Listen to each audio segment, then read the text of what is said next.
Saudações, saudações. Iniciamos mais um episódio do Podville. E com um assunto, nós estamos indo para o terceiro programa com esse tema. Parque Nacional do Quiriri, Reserva Indígena, onde está, o porquê. A nossa ideia com esses episódios não é somente polemizar, mas trazer conteúdo, trazer informação. A gente tem conversado com a dona Marli, com o Vanderlei Monteiro, com o pessoal de Campo Alegre, aqui da região também. Povo informado é mais difícil de ser enrolado. Então, um dos motivos desses nossos episódios, e reforço, não é polemizar, não é baixaria, a ideia não é essa. É trazer informação de qualidade dos órgãos responsáveis, mas principalmente nesse momento, para quem mora aqui, para quem é daqui e tem que ser respeitado. E por falar em respeito, a gente hoje tem um convidado sensacional. O dia que a sociedade entender, eu acho que no Japão, os países orientais, eles têm muito essa prática. Os mais experientes comandam a sociedade. Eles são ouvidos para que os mais jovens, com base no que escutaram, possam tomar as decisões. Mas os mais experientes têm que ser ouvidos. Por isso está hoje conosco. Gratidão por ter vindo, uma honra. Seu Orlando Larsen, que tem propriedade no Quiriri e tem uma história fantástica e muito conteúdo para trazer para nós. Seja bem-vindo, seu Orlando. Obrigado. Eu agradeço a oportunidade e me disponho aqui, além da troca de ideias, responder possíveis perguntas pelas quais serão formuladas. Bom, seu Orlando, a história do senhor. O senhor é de Joinville, vamos para iniciar um pouquinho. Como é que parou no Quiriri? Como é que é as atividades do senhor? A história de, claro, são 82 anos, senhor Orlando? 82 anos. 82, para contar tudo, teria que ter 10 horas, teria que fazer um filme, né? Mas de forma resumida, assim, um pouquinho da história do senhor, para que as pessoas possam entender o porquê é importante escutar o senhor. Eu nasci na região do Médio Vale do Itajaí, região hoje é Atalanta, região da produção de muita cebola. Ituporanga, aquela região ali? Exatamente. E concluindo o primário, antigo primário, as primeiras 4 séries, eu fui estudar na atual ULBRA, que é uma escola hoje bem mais completa do que na minha época, que forma hoje médicos e é uma escola reconhecida no Brasil e fora do Brasil, é da Igreja Evangélica Luterana do Brasil, tipo aquelas universidades adventistas nos Estados Unidos. Ela tinha um campus gigante em Canoas, eu me lembro, lá no Rio Grande do Sul, era gigante a UBRA lá. Exatamente, ela é muito envolvida em esporte, por isso eu sou um esportista e trabalhei a minha vida inteira também com esportes, inclusive eu fui diretor técnico de atletismo da CME de Joinville, eu participei em jogos abertos como na arbitragem e também na parte administrativa. Como é que veio morar no Quiriri, ter propriedade no Quiriri? Como é que foi essa vinda aqui para a região de Piraberaba? Na época que eu estudava lá no Rio Grande do Sul, os pais adquiriram uma propriedade aqui na região do Quiriri. E, naturalmente, vindo nas férias para cá, não sei porquê, por destino de Deus, ou sei lá o quê, eu acabei gostando da região. E quando eu parei de estudar, não consegui concluir o 3º grau, mas eu tive que, após a saída, mesmo com a idade já além dos 18 anos, me apresentar para a prestação do serviço militar. Então os pais moravam na região e eu me apresentei no 62, onde é que eu fiquei por um bom tempo. Hoje sou suboficial do Exército reformado, mas a minha formação é na área de informações e eu fui responsável pelo Serviço de Fiscalização de Produtos Controlados, que hoje cabe mais à Polícia Federal, todo o norte de Santa Catarina, São Francisco a Mafra, Corupá a Garuva. E lá eu adquiri muita experiência e conheci todos os grandes empresários que porventura trabalhavam com algum produto controlado. Porque passava pela mão do senhor tudo. Tudo passava pela minha mão, porque na época, inclusive o delegado regional, falecido Machado, era amigo da gente, ele sempre dizia, ó, qualquer problema vai lá falar com o Larsen, que ele entende. Nós estamos falando de que período? Anos... Isso é anos de 1970 e pouco. 70. Para 80. Eu vou até fugir um pouquinho do tema, mas a gente tem que aproveitar. Vamos chegar lá. Como é que foi esse período? O meu pai, por exemplo, o meu pai é de 55. Ele está com 71. Vai fazer 71 esse ano. Período militar. Foi bom, foi ruim? Porque eu tenho muito essa dúvida. Eu vou dar um exemplo. Muita gente é saudosista do período. Qual é a opinião do senhor sobre isso, desse período? Para nós que não vivemos. Porque hoje nós, né, temos uma maneira de ser, e muito do que a gente pode fazer hoje foi conquistado lá atrás, né? Então, como é que foi esses anos 60, anos 70 para a sociedade? Bom, se eu explicar isso a fundo, vou levar muito tempo. Sim. Mas eu vou resumir isso em poucas frases. Naquela época, você saía na rua qualquer hora, com qualquer mercadoria, com qualquer objeto, e não tinha problema. As pessoas se respeitavam, o convívio era tranquilo. Hoje não se pode mais dizer isso. Nós estamos totalmente fora de rumo. E se militares praticaram atos ilegais, nessa questão eu não vou entrar. Eu mesmo sendo trabalhando na área de informações, nunca machuquei ninguém. Sim. Eu sei que houve irregularidades, mas não na proporção como é divulgado hoje como fundo de propaganda política e outras coisas. Bom, é a opinião da maioria das pessoas com quem eu convivo. Pode ser que eu esteja convivendo, então, com muita gente errada, mas os que eu estou convivendo têm essa opinião. Acredito que a gente está certo, mas eu só queria ter essa possibilidade de falar sobre o assunto, porque eu entendo que a gente também tem que falar desse assunto. O outro lado fala, a gente também tem que se posicionar. E um dos nossos erros é não ter se posicionado muito tempo. Ficou só um lado falando, uma mídia falando, e a gente ficou de quieto e tá do jeito que tá. Mas, bom, é que nem o senhor, isso aí é uma outra conversa, demora... Outra pergunta. O senhor é dos Larsen, ali da Sociedade Rio da Prata, do Linneu, do seu falecido Adalberto, né? Eu sou irmão dele e, naturalmente, o Linneu é meu sobrinho. O seu Linneu é sobrinho do senhor? Exatamente. Uhum. Até aproveitar, né?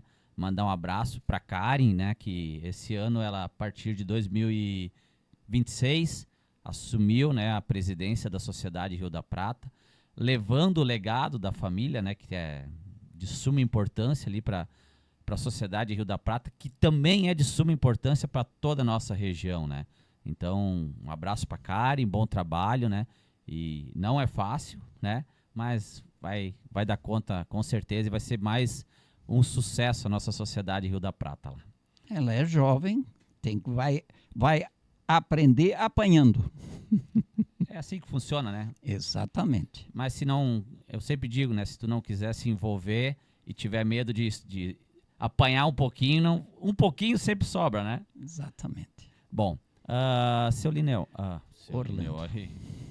seu Orlando, Quiriri, aquela região, essa história do parque, como é que o senhor está vendo isso? O que está acontecendo? Porque No último episódio a gente conversou com 2 pessoas lá de Campo Alegre.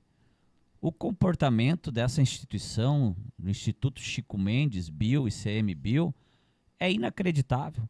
E parece que estão sobrevoando e o assunto não morreu. Como é que o senhor vê isso? Existe a possibilidade de acontecer? Como é que está isso?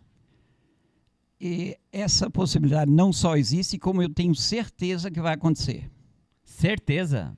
Porque eles podem mexer nas dimensões, que envolve 5 municípios e 2 estados. Então, eu estou me perguntando 25 horas por dia, porque nas 24 não cabem todas as perguntas, o porquê. Eu trouxe uma série de dados que vão dar luz à nossa conversa daqui para frente. Eu participei ativamente na criação da APA Serra Dona Francisca. Luiz Henrique. Isso é 97? Não, 95. 95. 95. Ela foi criada em 1995. Mas já desde a enchente de 1972, quando as águas mostraram aonde nós poderíamos fixar moradia, aonde nós poderíamos plantar e tocar nossos negócios. 95 foi uma confirmação e com o fato da região ser fornecedora hoje, 78, mais ou menos isso, 78% da água vem do Cubatão, que é a junção do Quiriri e Cubatão. Então, tinha que se tomar algumas providências, porque a habitação, a ocupação dos espaços estava sendo feito de maneira acelerada.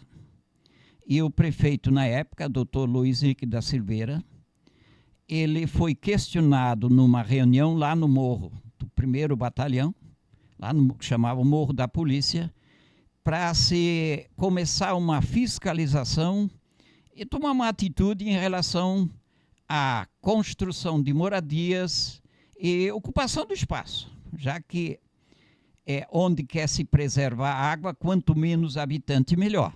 Muito bem.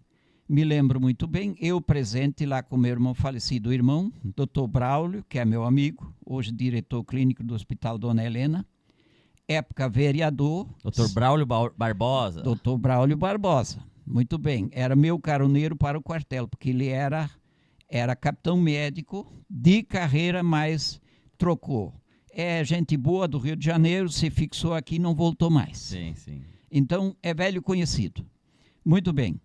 Então, ao ser questionado o prefeito, que teria que tomar uma atitude para que houvesse uma fiscalização, ele alegou que não tinha espaço para construir alguma coisa, fazer uma construção, instalar uma fiscalização, no que nós se prontificamos. Eu particularmente saí de lá, fui conversar com o seu Cortman, que hoje os herdeiros não conversam mais comigo. Convenci ele e ele cedeu aquele espaço onde existe uma construção, está escrito em letras bem grandes, fiscalização. Ela funcionou no início e depois foi desativada por uma questão muito simples. Eu, como um dos criadores na parte da regulamentação da APA Serra Dona Francisca, nós participamos ativamente e eu fui, inclusive, escolhido pela comunidade lá do Quiriri como representante dela no Conselho Gestor da APA. O primeiro Conselho Gestor da APA. Primeiro Conselho Gestor da APA. E, por incrível que pareça, quando na época não existia o SAMA, existia a Fundema, que era responsável.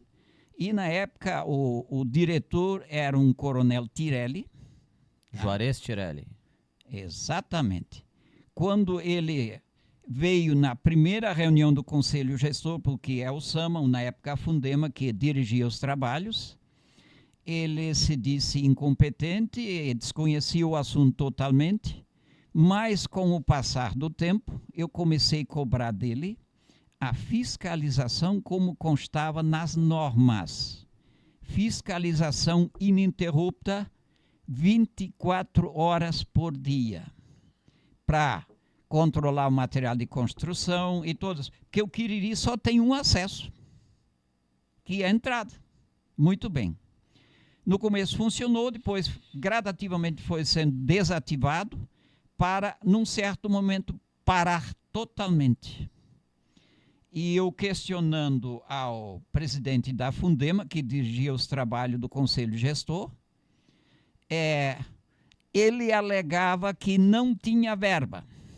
E o meu questionamento, como tem muitos hoje, para cuidar de uma água, de uma cidade que é a terceira economia do sul do país, não é possível que uma prefeitura não tenha dinheiro. As tentativas foram muitas e, como não obtive resultado, numa reunião, eu questionei o presidente, sempre como presidente, que se ele iria tomar uma atitude e, caso contrário, eu levaria a questão à imprensa. E aí, conheço como agem os militares, porque eu sou militar, bateu na mesa, se irritou, encerrou o assunto e eu me levantei e pedi demissão até hoje. Até hoje? Até hoje. Fui convidado para voltar. Infelizmente, a dona Marli não estava presente naquele dia. Ela estava com problema de doença. E, a partir daquele dia, eu me afastei, assumiu o meu suplente. Já houve uma revisão da APA, mas nós temos uma APA. Então, começa o primeiro questionamento que eu fiz na audiência pública no Rio da Prata. APA ou parque? Todos têm a mesma finalidade, todos eles. Então, a resposta ainda está em aberto, porque a APA é municipal, a APA é municipal e o parque seria federal. E eu aqui vou dar uma lida e passar o número de parques que existem no Brasil. Não só parques. Nós temos 75 parques no Brasil e estão em andamento mais alguns reservas que visam ou que têm a mesma finalidade, 2.365 reservas no Brasil. Dentro destas reservas, 764 são indígenas. Nós temos, falando em indígenas, nós temos hoje no Brasil em torno de 1,9 milhão, praticamente, acredito, 2 milhões de seres índios no Brasil. Tem um ministério, tem a FUNAI e mais outras entidades que os apoiam. Então, um dinheiro, na minha opinião, desnecessariamente gasto, porque eu vejo o índio andando de caminhonete, eu no sítio andando com o carrinho de mão quebrado. Vou botar um pouco de humor nessa coisa. Sim. Muito bem. Mas continuando, nós temos ONGs, 8.987 ONGs no Brasil. 9.000 ONGs quase. 897 mil ONGs. Quase 900.000 ONGs. Quase 900.000 ONGs. Cabe aqui algumas explicações. Só 15.000 na Amazônia. Só 15.000 na Amazônia. Uma ONG,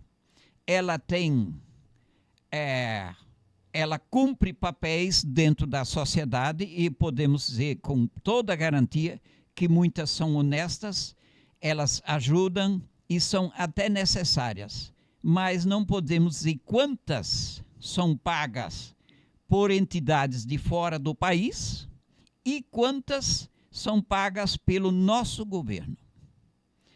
897 mil ONGs existem no Brasil.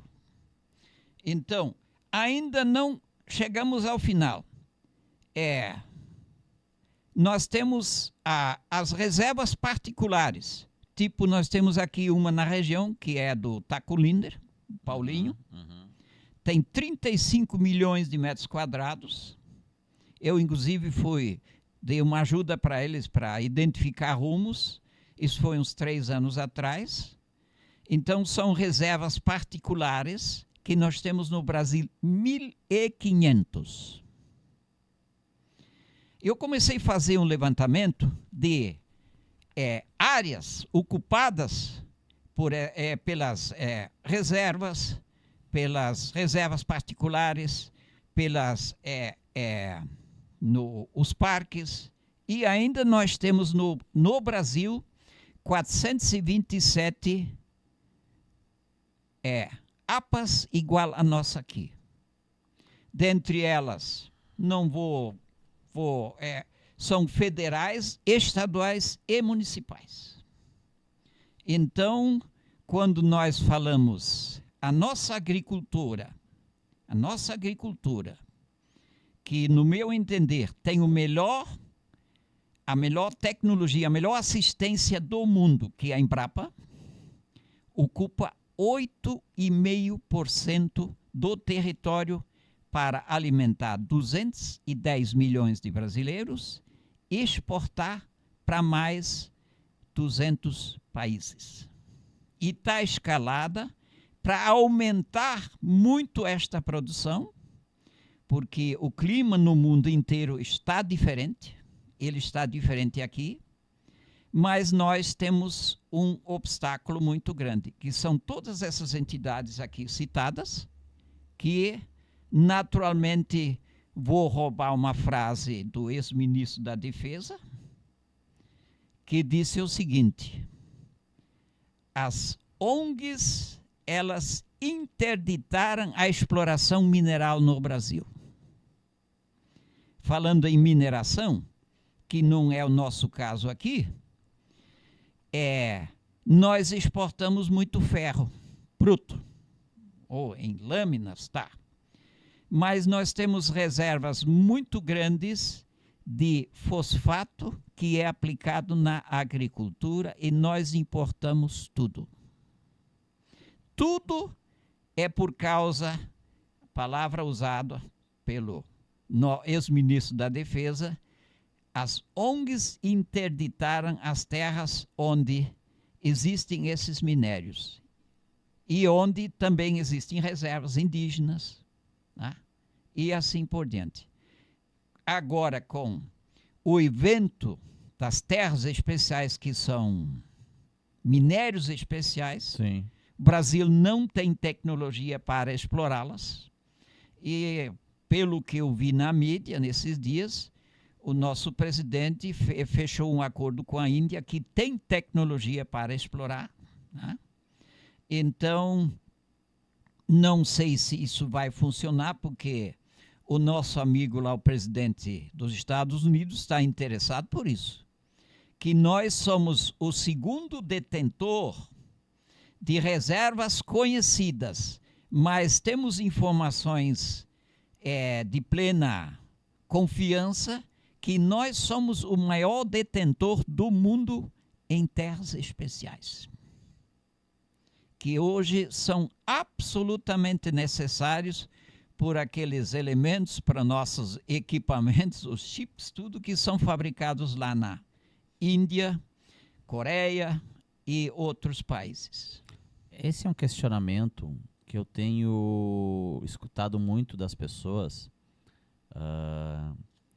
A APA, ela tem uma função de proteção, claro, tem os pontos positivos, negativos, a gente sabe. Mas qual é o porquê criar o Parque Nacional Quiriri? Qual é a real justificativa da ICMBio? O que pode ter por trás disso? Eu também escutei do Vanderlei aqui nas nossas conversas que essa gestão em alguns parques é feito parque, e essa gestão, exploração, como é que eles chamam? Sustentável, é realizada por uma ONG. O que está acontecendo, pelo entendimento dos senhores? Tá. Eu entendo da seguinte forma: uma APA cumpre as suas funções, todas as funções necessárias, como se fala aqui, em preservar a água. Aqui nós temos um porém que nós vamos entrar em detalhes mais para frente, mas sobrepor um parque a uma APA, não entendo. Não entendo. Teria necessidade. Absolutamente não. Se o objetivo for proteção, não precisaria. Não precisaria. A empresa que vamos dizer, elabora toda a documentação, na APA eu acompanhei. Eu conheço uma neta do ex-doutor Carman, médico de Joinville, com um biólogo de São Paulo, que se conheceram, ele se mudou para Curitiba, depois casaram e hoje ainda estão juntos. E quando foi lançada a APA, a gente participou de toda a elaboração. Eu tinha feito uns 30 ou 40 questionamentos. E o pessoal, sabendo disto, eles vieram conversar comigo. Eu me inscrevi porque o lançamento da APA tem que ser através de uma audiência pública. O povo foi enganado, que simplesmente convocaram para uma reunião e não falaram que seria uma audiência pública, que a lei exige isso. Sim. Muito bem. Então, eles souberam que eu ia fazer uma série de questionamentos. A Sociedade Rio da Prata estava cheia e muitas pessoas sabiam os questionamentos que eu iria fazer. Eles me convenceram em 30 minutos para riscar a minha inscrição dos elementos ou dos senhores ou senhoras que iriam se manifestar. Eu não falei. Muito bem.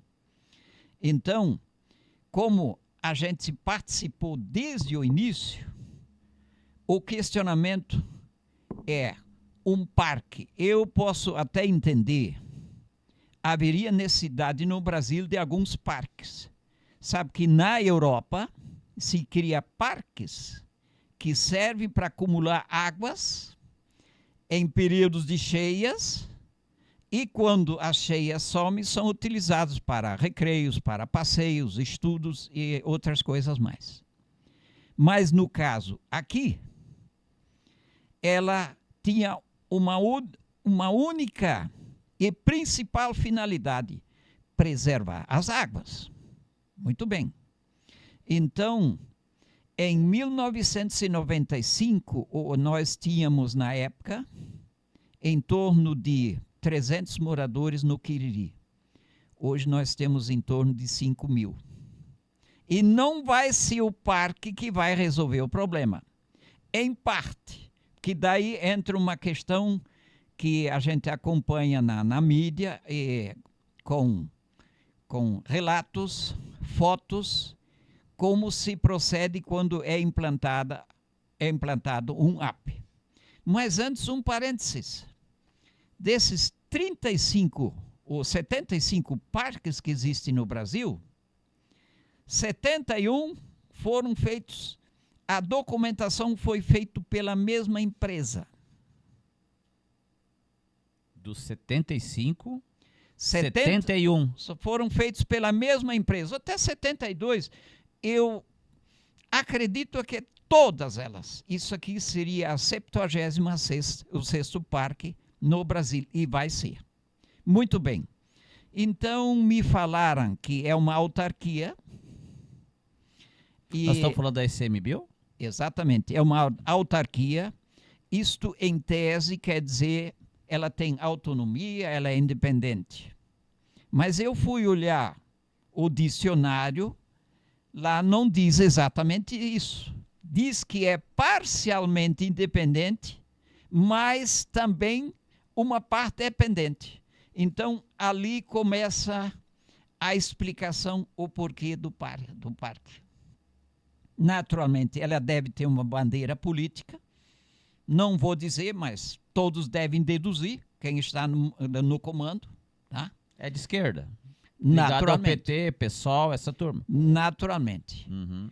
É uma opinião particular, eu falo isso para as pessoas. Deixa eu só. É tão claro isso, senhor Orlando, que os proponentes é o deputado Marquito, do PSOL aqui, e me fugiu o deputado do Paraná, que é do PDT, né? Que são da ala esquerda. Então, não é fato, não é nenhuma, é fato. São deputados ligados à esquerda. Está bem claro que isso aqui é uma questão política, porque senão teria que ser obrigatoriamente alguém daqui fazer essa proposição. Que teria legitimidade para falar do assunto. Mesmo né? sem necessidade. Exatamente. Mas pelo menos seria daqui, teria, mas os caras não. Que é um dos questionamentos da nossa gente, né? De onde é que vieram esses caras? Por que dão. Essa falta de legitimidade dessa turma que nos incomoda também.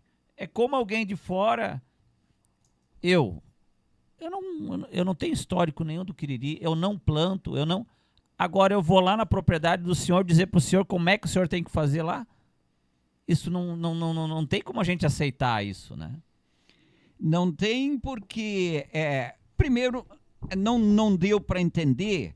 Deu para entender, sim, mas o porquê aqui, como eu falei anteriormente, acompanho bastante a mídia, mas alguns parques pelo Brasil afora estão em andamento e a verba que é arrecadada com a documentação, tudo isso, a burocracia é muito grande. É muito grande. Deixa eu só entender. Esse trabalho que a ICMBio tem feito, ele não é gratuito, ok? Muito caro. E alguém está pagando. O governo está pagando. Então, não é barato, está sendo pago e está acontecendo. O senhor acredita que não é mais estudo? Daí eu tô, né? Não é mais estudo. É levantar a documentação para justificar a criação? Os estudos têm que ser feitos, porque eles têm que constar em documentos. Mas o estudo não é para perguntar para a população, é para justificar. Vamos dizer, a relação de atividades teria que começar com uma consulta ao público. Eles estão na terceira fase, estão indo para a quarta, e a quinta se concretiza tudo. O presidente assina e... Eles alegam que vai ter essa... Agora eu não me lembro o termo técnico correto. Se é consulta... Não, é uma audiência pública. É audiência. Consulta eles podem fazer na internet até. Eu sei que tem uma pegadinha nessa história aí, né? Não, tem que ter uma audiência pública fisicamente, não é por internet, não é por nada. É um dos... um dos itens a ser cumprido. Dos itens a ser cumprido. Exatamente. E disso eles não vão escapar, eu acredito, né? Eles não vão escapar, mas eles vão fazer isso na Câmara de Vereadores, porque lá eles, na audiência pública no Rio da Prata, eles tiveram que chamar a polícia, que as vozes começaram a se erguer. Eu sou do diálogo. Eu acho que eles não deixaram as pessoas a favor do parque falar. Eu acho que deviam deixar uma outra pessoa se manifestou, porque eu entendo o serviço público hoje da seguinte forma. Eu tenho experiência nas duas áreas. Eu trabalhei no Exército muitos anos com a área de fiscalização, quase 10 anos. Eu atendia o pessoal quando me procuravam para requerer o transporte de uma arma, o uso explosivo. Isso, por exemplo, está acontecendo na Serra Dona Francisca, era o meu trabalho. Sim. Eu acompanhei. Das detonações ali. Exatamente. Seu Ministério do Exército, ele fiscaliza isso. Me parece que é eles estão fazendo. Mas eu fiz isso durante quase 10 anos. Então, eu deixei de almoçar muitas vezes fazendo o requerimento para o cidadão. Preenchia o documento para ele pagar a taxa no banco e eu fazia o documento dele para ele poder levar para casa. Eu deixava de almoçar. Essa é a função do funcionário público. Ele é um empregado do povo. Prestar serviço. Prestar serviço. Eu fazia isso. Então, me valeu a experiência que eu adquiri com isso. Mas vamos voltar aqui. a APA ou parque. Então, a autarquia não é bem assim como me falaram. Ela tem dependência. É muito caro cada parque, porque eles têm aviões, eles têm mil e uma bens, não sei quanto, tá? Mas não é uma empresa fraca, porque ela elaborou a documentação de 70 e poucas e mais esta. E o fato disso aqui, para mim, é um fato consumado, eles podem mexer nas divisas. Eu sei, de acordo com uma planta que existe, eu vi no celular, eu estou na área de amortecimento. Isso existe também numa APA. Ela é tão importante como a própria. Muito bem. Mas a lei, eu conheço, não li, mas me fala, a lei diz o seguinte, a partir da instalação de um parque, para você aumentar a sua dimensão, é fácil. Você resolve lá em Brasília. Decreto, acabou. Muito bem. Então... Deixa só para ver se... Às vezes a gente pergunta, porque também quem está nos assistindo, né? O parque, vamos lá, é só suposições. 10 mil quilômetros quadrados, 10 mil metros quadrados, vamos lá, 10 mil metros quadrados. É um exemplo bem pequeno, não é isso? Instalou o parque, está instalado, ok? Se eles resolverem transformar isso para 5 vezes mais, não precisa audiência pública, não precisa nada. Em Brasília, assinou, a caneta no resolve. Outro dia está valendo.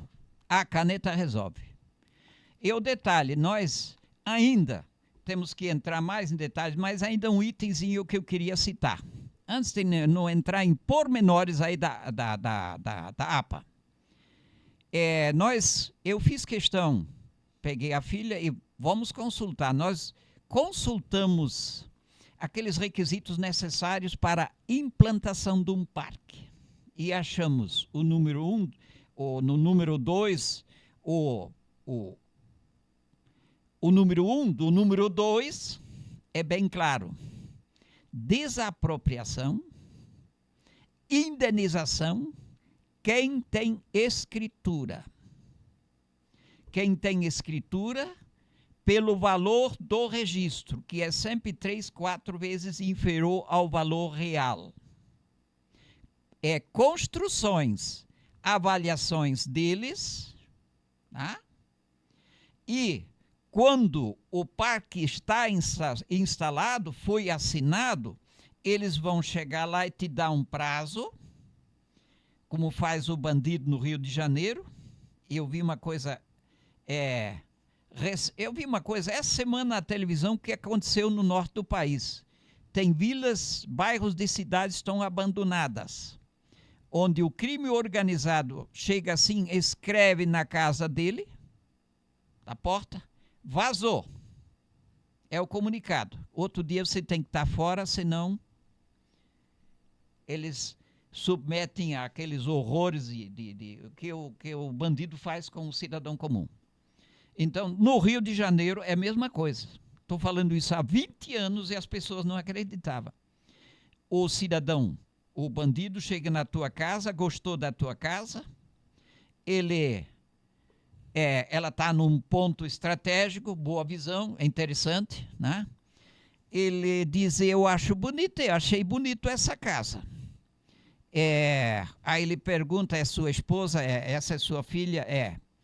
Então nós vamos combinar o seguinte, você tem até amanhã para sair, pode levar o que você puder levar, sua esposa, mas sua filha fica. E o pessoal não acreditava. Hoje é uma realidade. Então, voltando ao parque. Primeiro, é um fato claro. Deixa eu só fazer essa pergunta que agora ficou aqui. O senhor acredita que existe a possibilidade da criação do parque e que as desapropriações, essas questões de tirar a nossa gente da terra, pode acontecer? Eu tenho a impressão que vai acontecer. O ser humano, ele não é perfeito. Então, o meu sim, vamos deixar um 0, alguma coisa. Para mim, é fato consumado. Eu estou dizendo, eles podem modificar tamanho, deixar Santa Catarina de fora, mas vamos pensar um pouco no cidadão que recebe o aviso que ele tem que sair. Não entendi ainda Tijuca do Sul, eu só ouvi falar que o pessoal concordou. Tijuca do Sul, de acordo com o secretário da Agricultura, na reunião na reunião no Rio da Prata, eu conversei com ele, que ele veio me parabenizar. Em 2 minutos, o que eu vou falar?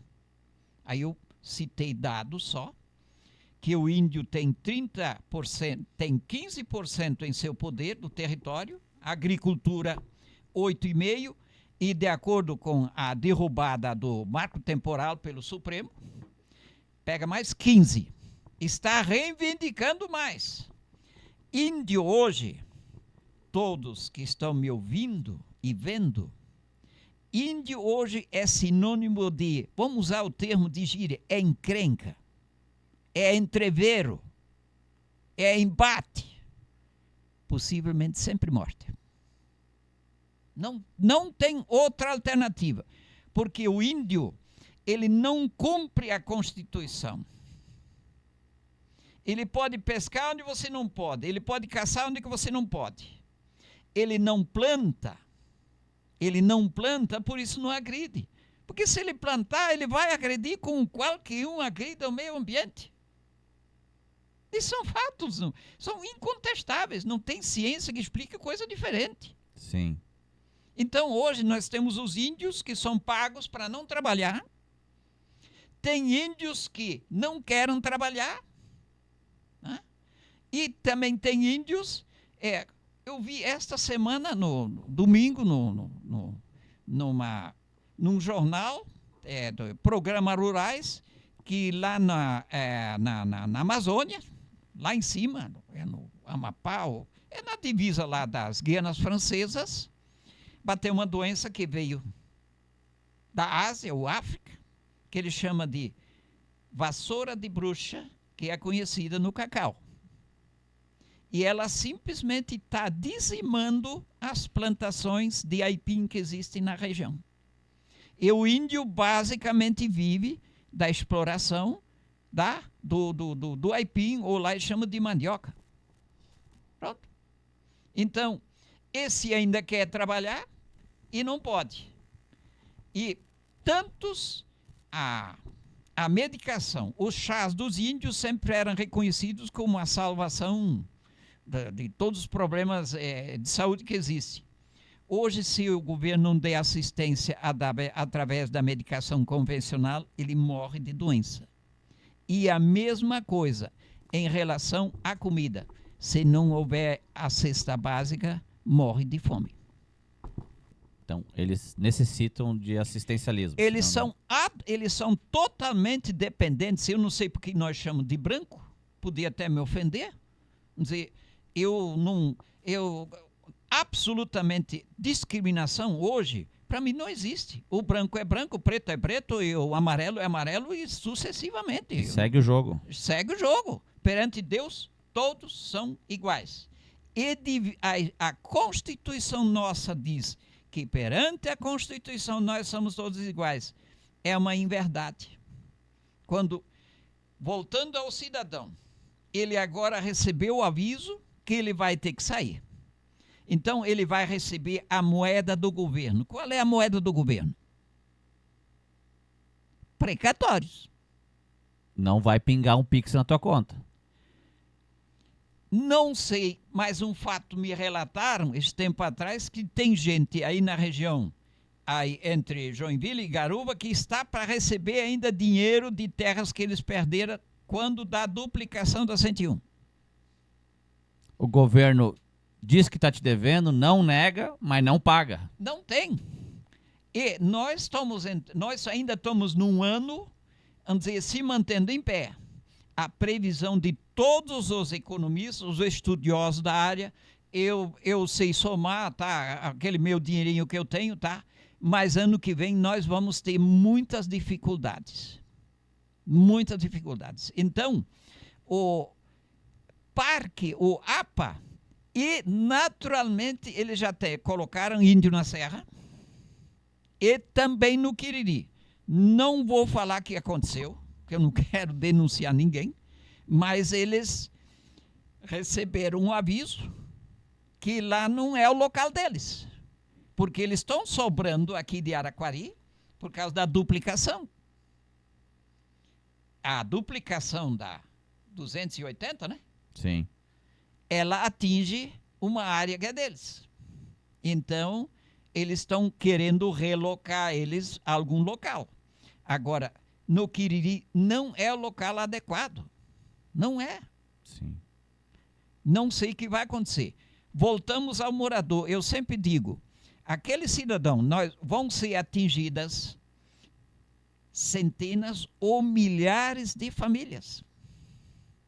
Aí quando ele recebeu o aviso que você tem tantos dias para sair, vão avaliar a sua casa, seu terreno, se não tiver escritura, vai embora, não recebe nada, pela construção ele vai receber, mas com certeza, bem menos do que vale, vai receber a promessa de receber. E se a gente se negar a sair? Não saio da minha casa, ninguém me tira. O que acontece, o senhor acha? Tá, eu vou fazer uma introdução nesse assunto. Alguém chegando na sua casa, dizendo que o senhor vai ter que sair, o senhor invadiu o lado emocional dele de maneira impressionante. O senhor estourou o lado emocional do cidadão. Muito bem, porque lá ele construiu a sua história, lá ele tem seus projetos para o futuro, executando os do presente. Então, o lado emocional já está estourado. Muito bem. Aí vai avançar no lado econômico. Aí, o que ele planta, lhe dá o pão de cada dia. Ele não sabe, o outro local, vão ter que ser relocados. Ele não sabe onde ele vai, ele não sabe o que ele vai fazer. Então, a segunda bomba, o segundo bombardeio que ele sofre. E as consequências, aí eu vou responder para o senhor. Elas são imprevisíveis. Vai ser o cidadão que vai dizer, eu não saio, vai ter entrevero. Eu vi cenas no celular, onde é que, inclusive, eles queimaram a casa do cidadão, ou as casas. Então, o que vai acontecer é absolutamente imprevisível. Mas detalhe, eles estouraram com a vida de uma família, ou de um cidadão, ou de mais cidadãos e cidadãs, assim sucessivamente. Isso eu conversei com o Lucimar e o Jonas de Campo Alegre no episódio passado, e eu também sou de uma área rural, de uma cidade pequena, lá no interior do Rio Grande do Sul, e a relação de quem é da agricultura e do campo, ali não é só uma terra, não é só um apartamento, não é só um negócio. O vínculo, por exemplo, né? Quando a gente fala da família Larsen, né? Não é só a terra ali, tem toda uma história, tem gente que trabalhou cada metro quadrado, cada plantação, cada ano, cada história.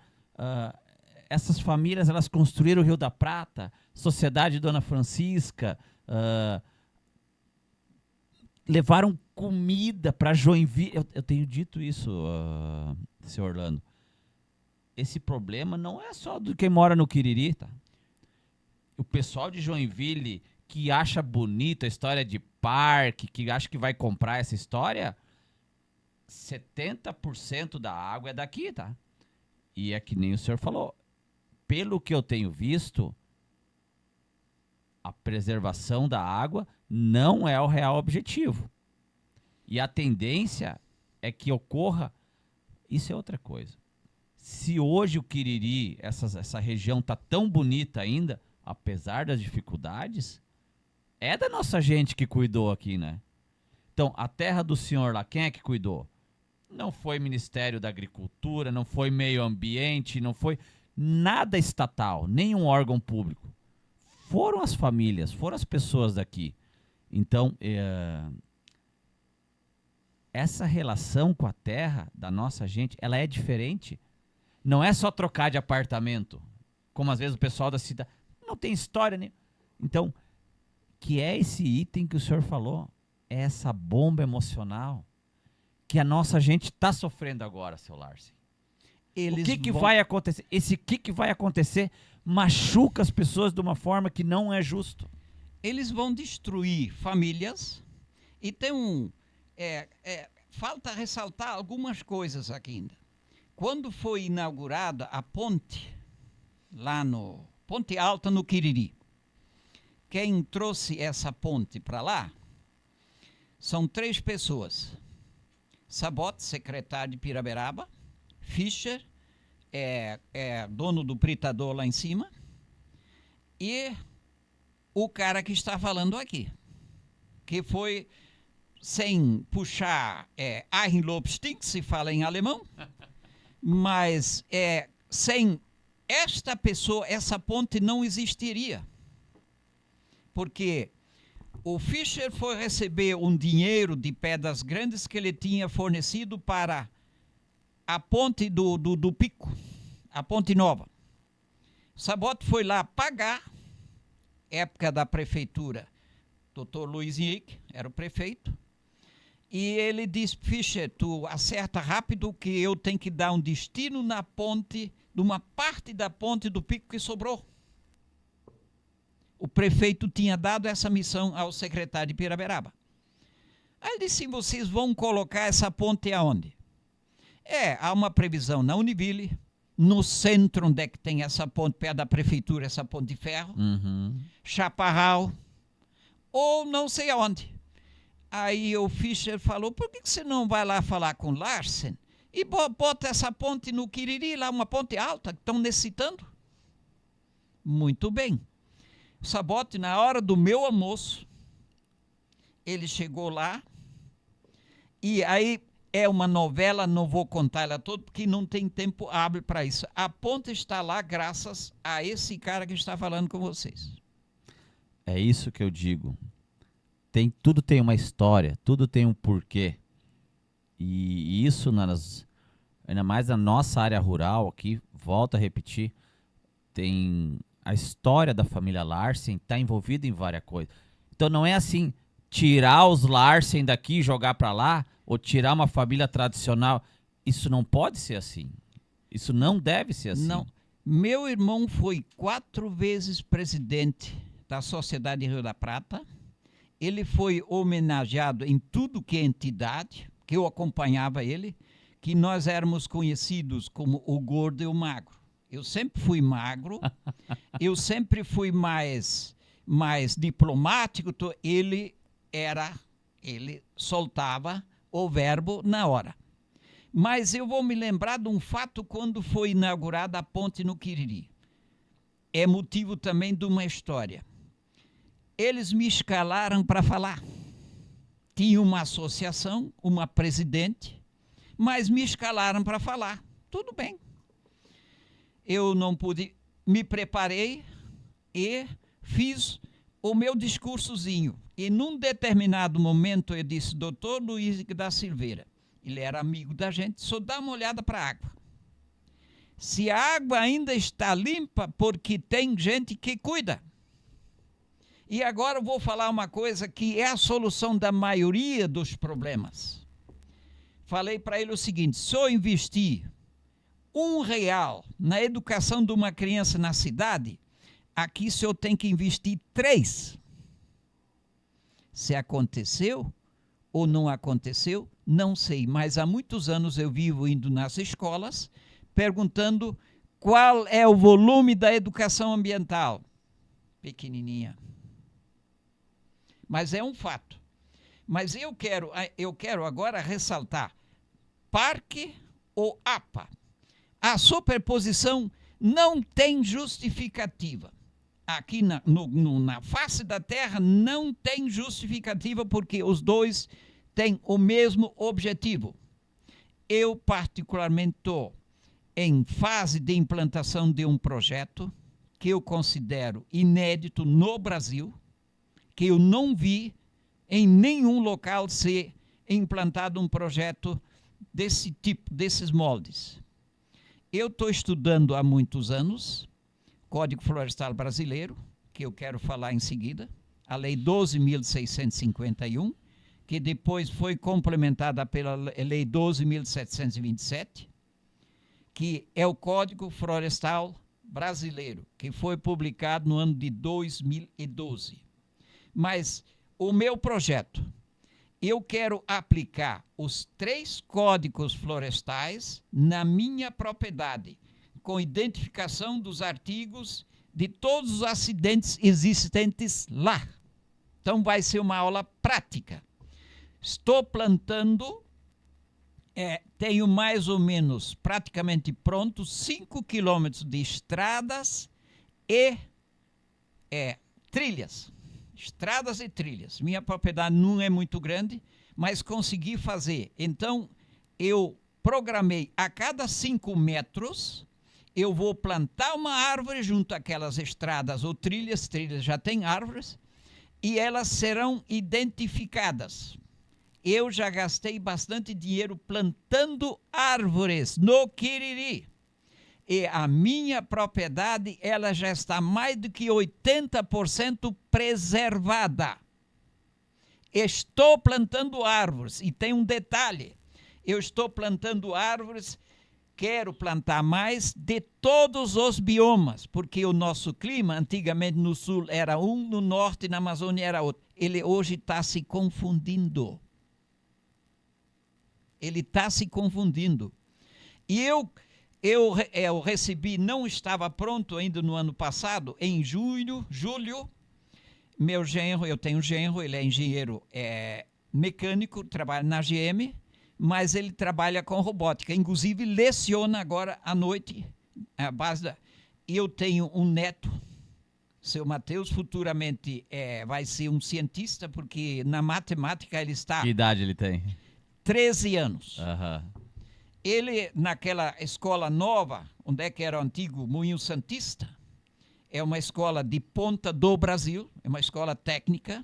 É do Senai lá, né? Do Senai, tá? Mas lá é Senai, lá misturado lá. Uhum. Muito bem.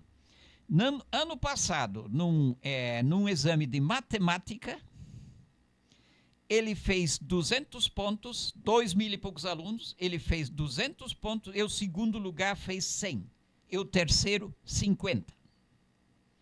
Então... Guri é diferente mesmo. Não, ele é diferente. É tipo aquele que você olha para um cientista. Um cientista é feio, de acordo com essa a sociedade estabelece. Sim. Ele é feio, é magrela, é tudo ruinzinho. Ele não é tanto assim, mas se olha, não dá nada. Ele é fantástico. Que bom. Então, eu quero envolver ele, porque tem uma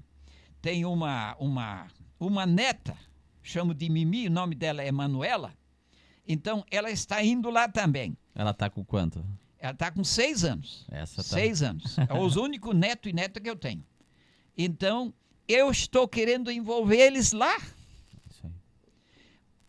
Afirmo aqui, eu tenho absoluta convicção, que aquilo que eu falei para o doutor Luiz Henrique da Silveira, se houvesse um aprimoramento, uma maior intensidade, uma mudança da cabeça dos que são os que estabelecem as normas, tudo, programa na educação, nós estaríamos num outro patamar. Esse, infelizmente, o nosso chefe não quer isso, porque ele na teoria fala uma coisa, na prática ele faz outra. Ele se beneficia da ignorância, na verdade. Né? Então, eu estou parado, mas eu não faço só isso. Eu produzo comida. Eu sou o único que vende na região aipim sem pavio. O que é um aipim sem pavio? Eu tiro o pavio, que é o meu hobby. Eu tenho clientela, todo o norte de Santa Catarina, Paraná, até para São Paulo levam. E os donos da família Census, aquela empresa... Tavares lá, né? É perto do cemitério municipal, sim. trabalha com importação. Tem umas vizinhas, ex-vizinhas minhas são casados, que tem uma ou duas, moram nos Estados Unidos. Eles falaram, não sei, mas até levaram o meu aipim para os Estados Unidos. Produto de exportação. Não sei, mas isso não vem ao caso agora. O meu projeto está parado. Eu estou querendo fazer o que cabe ao governo fazer. Sim. Eu estou querendo dar educação ambiental. Estava falando, ano passado, a GM, eles queriam fazer uma festa de São João e local. Aí vieram me pedir. Aí a única condição que eu devia de ser convidado, como dono da propriedade. Porque eu tenho um rancho grande lá. Sim. Eu tenho uma estrutura boa montada já, né? 3 banheiros. E a educação ambiental que eu pretendo dar, que não é minha obrigação, é obrigação do Estado, toda a escola, e tem muitas escolas esperando, eles plantaram um pé de tarumã. Vai ter a placa. Sim. Então, toda entidade ou todo grupo que me visitar vai plantar uma árvore. E ela vai estar devidamente identificada, esse grupo. Então, aquilo, estou repetindo, que o Estado devia de fazer, eu quero fazer. No entanto, será que eu vou plantar um pé de... Ano retrasado eu descasquei 4 toneladas de aipim. 4. Tudo sem pavio. Tudo, tiro o pavio porque eu abro. Participei de alguns seminários. Eu tenho na área da agricultura, minha propriedade já era a primeira certificada como orgânica Joinville. Eu desisti. Que o pequeno não tem condições, é balela, é mentira se alguém falar o contrário. O pequeno, para ele crescer, não tem condições de subsistir. Que ele vai ganhar mal e mal para comer. O sistema não é feito para ele dar certo. Né? Não. O produto é muito barato. Não tem condições. Seu Orlando, e a gente que tem essa história de cidade pequena, de área rural, agricultura familiar, e não é ser grosseiro, não é nada, tá, seu Orlando? Para você que faz um cursinho de faculdade, nunca plantou nada, e agora acredita que vai implantar parque. Eu participei de reunião onde você estava, né? Saia lá do centrinho da universidade ou da escola que você está, passe um dia com o seu Orlando Larsen. Ele não está com 32 anos. Ele não precisava mais. 82 anos.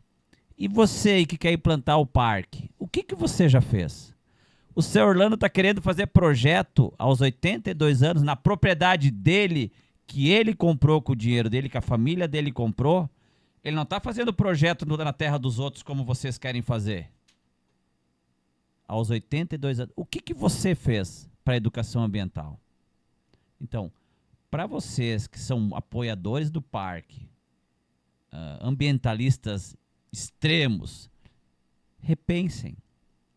Escutem a história do seu Orlando lá na propriedade dele. Mas não vai lá para julgar, criticar, vai lá para aprender. Vocês têm que aprender com as pessoas daqui. Vocês não têm que ensinar nada, que vocês não têm nada para ensinar para as pessoas daqui. Vocês deveriam ter humildade e virem aprender. Aprender. Seu Orlando, 1 hora passa, né, voando. Eu novamente queria agradecer o senhor pela honra e pela, né, disponibilidade de vir até aqui. Eu acredito que não será a nossa primeira conversa, que a gente possa ter outras conversas sobre esse assunto ou qualquer outro assunto. Eu acredito muito em Deus, falo para minhas filhas, né, para minha esposa em casa, que essas conversas, essas pessoas que se aproximam da gente, nada é coincidência. Tudo é o agir de Deus. E fiquei triste, né, com a experiência do senhor e pela fala. O senhor é o primeiro que me diz assim, pessoal, vai acontecer. E não é que o senhor está torcendo para acontecer. O senhor está avisando, vai acontecer. Então, para que a gente fique ligado, não é brincadeira o assunto. Eu não sei, Hoje, senhor Orlando, pela fala do senhor, foi o dia que eu pensei assim e vendo os fatos. Realmente, se a gente não tiver firme junto com Marli, Vanderlei, Orlando, essa turma toda, a nossa comunidade, nós vamos ser atropelados, senhor Orlando? Eu penso da seguinte forma: hoje decide aquele que está no ar-condicionado, bom salário, horário reduzido, sem experiência. Na minha propriedade, 80% da pesquisa do Maruim, que foi uma tese de doutorado, foi realizada lá. 13 anos e meio de pesquisa, numa época, 28 armadilhas. Eu fiz os cálculos no final. Eu perdi meio ano. Tudo na faixa. Tudo por amor. Aí, só se dedicou e não recebeu nada. Eu recebi aquilo que vocês nunca vão tirar de mim: conhecimento. Eu fui na Univille, quando ele enfrentou o doutor Luiz Américo à banca.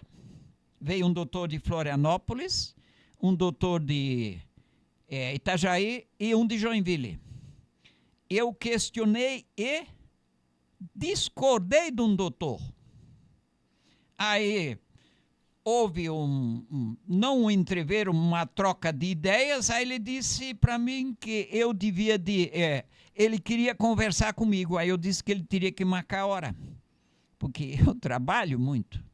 Estou dizendo, ano retrasado eu descasquei 4 toneladas, eu vendi 4 toneladas de aipim descascado. Eu forneci alimentos para o Hospital Dona Helena durante 11 anos. Eu saí de lá porque quis, que não dava conta. Eu planto hoje, eu tenho algum milho pé de pupuia, eu tenho banana, minha banana é natural, não aplico nada. Mais o meu carro-chefe é aipim. E até eu começar o meu projeto. Eu quero receber crianças. Eu vou mostrar coisas. Eu só cito um exemplo. Um dia em casa, eu chamo minha esposa de Margaret Thatcher. Agora vai ser conhecido no Brasil e fora do Brasil. A Dama de Ferro? A Dama de Ferro. Então, aí, ela, mas por que tu guardas? Eu tiro aquela folhinha de alumínio que vem por cima de um pote de nata e tal, lavo e guardo. Aí eu tive a coragem, a petulância, eu queria fazer 1 quilo.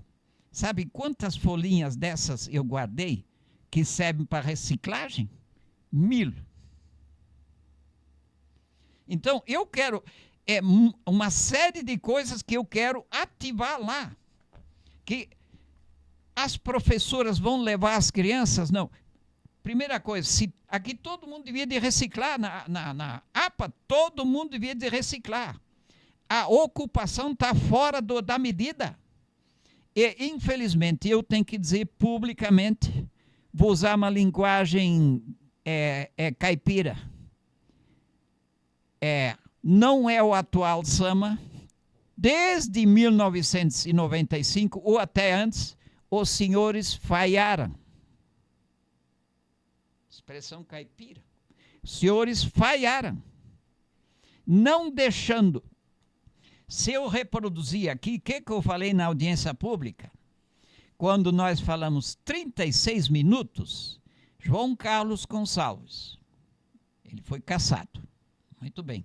Primeiro já houve um problema, um atrito lá, porque uma audiência pública ela tem que passar por comissões. Então uns queriam, outros não queriam. Mas prevaleceu, a Eudir me ajudou bastante, tudo bem? Então, nós falamos 36 minutos, eu cheguei ao ponto, eu pesquisei junto a químicos, professor de universidade, tudo que é coisa que podia estar envolvida lá. Eu questionei, no momento eu vi um doutor, eu sei que ela era da Defensoria Pública, depois eu fui na Defensoria Pública, me levaram para lá, e mais um doutor. Tem umas 100 e poucas pessoas com boicote da audiência pública. Mesmo assim, tinha 100 e poucas pessoas. Era para estar cheio a Câmara de Vereadores. E quando você sobe lá para cima, tem que admitir, vai dar um friozinho na barriga, cara. não tem dúvidas, e deu em mim.